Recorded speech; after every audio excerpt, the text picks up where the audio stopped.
I'm going to listen to KAYTRANADA, which I have struggled saying, called Timeless. What a wonderful R&B album this is. I loved the album Bubba, what feels like, I don't know, 2 years ago. It was right at the end of the year, and that became an album of the year.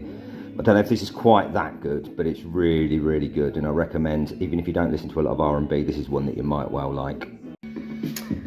Track 1, Pressure. It doesn't give you much time to settle in, it's straight in with the beat. So I remember the last album, Bubba, that just came in straight with the beat, and this is the same. It's big, it's bold, it's epic, it's 70s cop show, but up to date. It's like very little that's out there at the moment. He's got a really nice way with his beats. It's a long album, a lot of tracks, so I won't go on too much, but it's great. Track 2, Spit It Out, featuring Rochelle Jordan, who I've heard of, but can't confess to know how many of her tunes. Apart from this one, this is a good one. This track 2, exactly what you want, different from the first. Mellows a little bit, but just a lovely old groove. It's sort of got that Thundercat feel. I know it hasn't got that bass, but it's sort of that quality of fantastic music. Give it a go. Album, by the way, album of the month, absolutely. Track 3, Call You Up, featuring Lou Phelps, who I've never heard of. I'm going to probably say this 3 or 4 times on this album, but up there as favourite song, if not my favourite. That piano hook is absolutely awesome. Been used 100 times maybe, but never in this way. Great rapper, Lou, be digging out your stuff. An amazing listen, and shows the variety already in 3 tracks. Track 4, Weird, featuring Durant Bernard, never heard of him. I really like this, of course I do. Maybe not as strong as, it's sort of the worst of the first 4 tracks, if you like. But I mean, it's a great P-Funk sound. It reminds me a little bit of sort of early Chicago house as well, that sort of groove, that feel to it. Really, really nice song, but worse so far, but still great. So track 5, Dance, Dance, Dance, Dance, is a nice little 1 minute 42 funky little number. Don't think there's any vocals in it, but it's it just sounded great. And then Feel the Way, which seems like the big track 6, and it's quite often the way. I don't feel it like I do the rest of the album. It seems like the one everybody else likes, apart from me. That's life, innit? I mean, don't get me wrong, it's far from bad. It's a really, really nice groove, but maybe lacking that hook I like or something. I'm going to whiz through these a little bit now, because there isn't anything new to say, really. It's just fantastic R&B album, an album of the month, and great. So track 8, Video. I said Janet Jackson. It did remind me of Janet Jackson a little bit. Just brilliant, seemingly. Ace, perfect groove. I like the non-guest tracks, actually. Track 10, Drip, Sweat. Outstanding.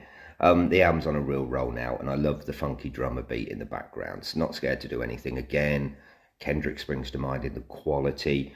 11, Hold On, more greatness, but maybe not as good as some of the others. That 90s feel again is evident. Track 12, Please Babe, didn't notice that one actually, switched off a bit.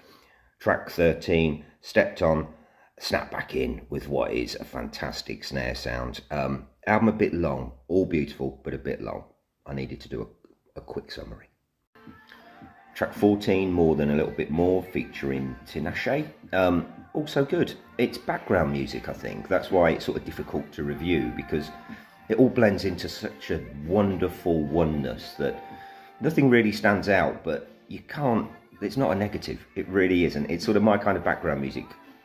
I don't really like whooshing noises while you're concentrating. This would be absolutely perfect. I'm going to try it next week. Such a good album. Track 15, Do To Me. So funky, so nice. The horns are fantastic. More of the same. You just got to spend an hour with this. You just have. Track 16, Witchy, with Childish Gambino. By far the biggest hit on the album, and it's got Childish Gambino on. I didn't like the new Childish Gambino album. I was really, really disappointed with it. I go back to the early stuff where I was pretty obsessed, and I sort of want that harder edge, not that R&B edge. But it sounds great here. It sounds great here on what is a great album. But for me, not a standout track. If you've only listened to this track, listen to the rest of the album. There is so much good stuff on there. Isn't there, Lukey? We've just got a winner. I think there's not. There we go. Track 17, Lover Stroke Friend, featuring Rochelle Jordan. Just more of the same greatness. Even on track 17, it's not the last track. There is a part 2, which is 4 short tracks, which I don't feel the need for. It should have been one album on about 45 minutes, but still not taking anything away from the quality and the greatness of this music. Part 2, track 1, Wasted Words, featuring Thundercat. Thundercat must be the hardest working man in show business, as certainly R&B. He seems to be on every single album, but he always adds something. Maybe the challenge is whenever he's on something, it sounds like a Thundercat track rather than a KAYTRANADA track, and this does, but you know, that's a good thing. That is absolutely a good thing. Anything with Thundercat in is great. And then Snap My Fingers featuring Pink Pantheress. Feels like it could be a hit, that, and it really is a cracking song. I think I'm just knackered after such good music for so long. And then the final 2 tracks. So it was part 2, tracks 3, Stuntin', and track 4, Out of Luck. Goes out with a little bit of a whimper rather than a bang. The first 2 tracks on that part 2 are amazing, but these didn't really hold up, and maybe, yeah, as I say, a bit of a whimper at the end of the album, but let's not take anything away from this greatness, because it is great, and it's epic, and it's wonderful, and you need to listen to it. I might have said that already. My overall review of KAYTRANADA Timeless is that it is one hell of an R&B album. Certainly an album of the month.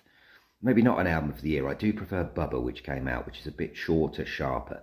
The beats on this, the production on this are absolutely amazing, as they were on Bubba, but maybe it's just a little bit overlong in places. But please don't take anything away from it and spend an hour of your time listening to it. It is well worth it.